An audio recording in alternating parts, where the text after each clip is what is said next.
sont là des inventions de la jalousie.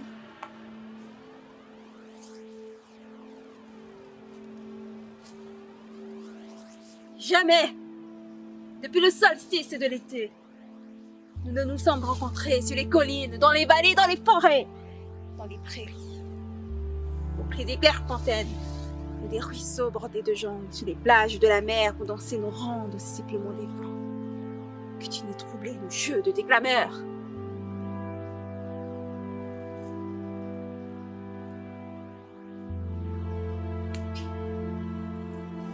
Aussi, les vents qui nous faisaient entendre en vain leur murmure, comme pour se venger. Ont pompé de la mer des vapeurs contagieuses qui, venant à tomber sur les campagnes, ont tellement fait d'orgueil de misérables rivières qu'elles ont surmonté la mort. Le bœuf a donc porté le joug en bas.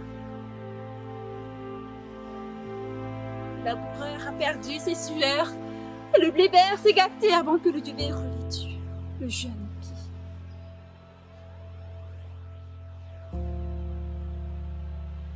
Et les parcs sont restés vides au milieu de la plaine submergée.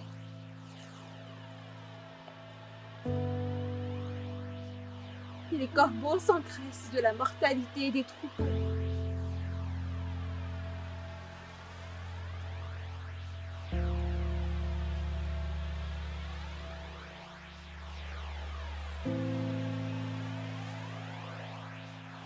Les jolis labyrinthes serpentant sur la folâtre couverture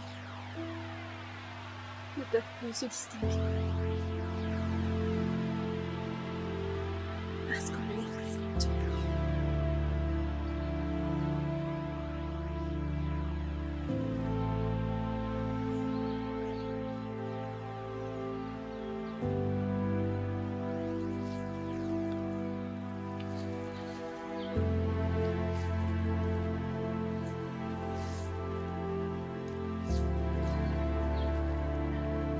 Les mortels de l'espèce humaine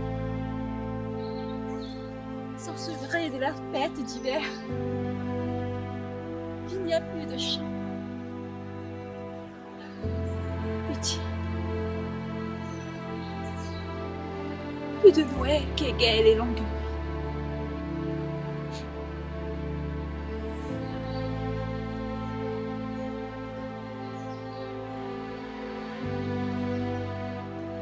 La lune, cette souveraine pâle du coup, inonde l'air d'humide vapeur qui vont pleuvoir des maladies pétrales. Au milieu de ce trouble des éléments,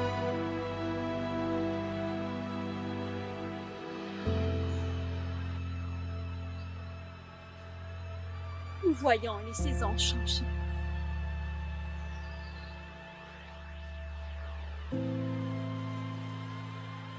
Frima, à la blanche chevelure tombée sur le tendre sein de la rose vermeille, le vieux hiver étale comme par des récits. Autour de son menton, de sa tête glacée.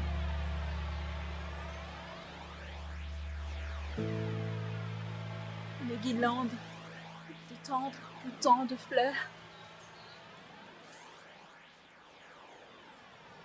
L'été.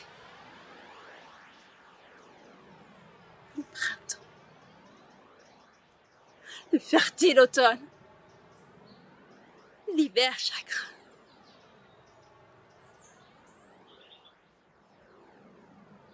Échange la livrée ordinaire. Et le monde étonné ne peut plus les distinguer par leur production.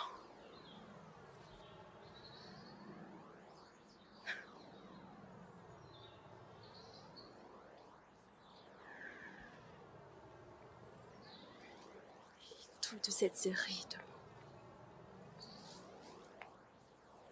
provient de nos débats. C'est de nos dissensions.